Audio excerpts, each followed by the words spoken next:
In the previous video, I talked about EAP and said that EAP was used for transport of supplicant requests for logon.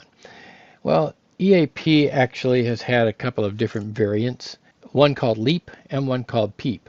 Now, LEAP was a Cisco attempt to expand on EAP. However, it had some security issues of its own. PEEP, on the other hand, added tunneling to EAP so that it's much more secure. Well, here's a little quick story I wrote to help you remember these three items. EAP, PEEP, and LEAP were walking down the street. They saw a security convention and wanted to crash it. LEAP said, "Let's just barge in." PEEP said, "No, don't leap before you peep," and looked into a window. He saw that there was a door into the convention and another door that led to a tunnel underground. "We'll take the tunnel so nobody can see us," he said. With that, EAP, PEEP, and LEAP entered and took the tunnel, securely arriving at their destination inside the convention. Wow, look at all the security protocols here. I hope we don't get replaced anytime soon. Okay, this should help you remember that LEAP, not good, right? Leaping into action too fast. And PEEP, let's take a look before we go in, and let's take a secure tunnel. All right, let's talk about these guys, IPSs and IDSs and all their variants. An IDS means Intrusion Detection System. It's usually a device. It may be part of a firewall device, or it may be a separate IDS device, and it is passive. It monitors network traffic, and it alerts the admin or just logs potential intrusions. So when it sees a potential intrusion, it just says, hey, you need to know about this potential intrusion, and it logs that information and maybe sends a message to the administrator. An IPS, or intrusion protection system, is active. It can actually shut down communication either entirely or just block the potential intrusion traffic itself. Now, here are the variants. We have NIDS, NIPS, HIDS, HIPS, WIDS, and WIPS. What in the world are all those?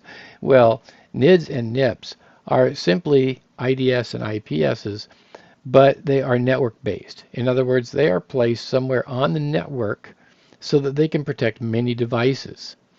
HIDS and HIPS are host-based. In other words, these are a software that you would put on a device itself that would watch for intrusions and either detect or protect.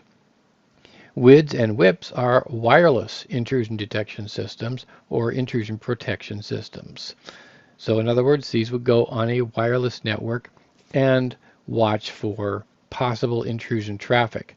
Here are some of the things that the wireless IDS or IPS can protect against: man-in-the-middle attacks, rogue access points, evil twins, unauthorized access, MAC spoofing, ad hoc networks, denial of service attacks, protocol crafting or manipulation, session hijacking, packet injection, replay attacks, jamming attacks, dolphin attacks, and WPA attacks.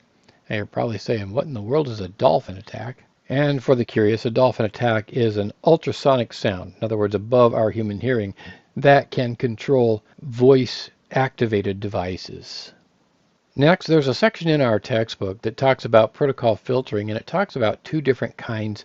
And just a simple reading, if you're not aware of the differences, is a little bit difficult to understand, perhaps. It talked about ether type filtering and IP protocol filtering.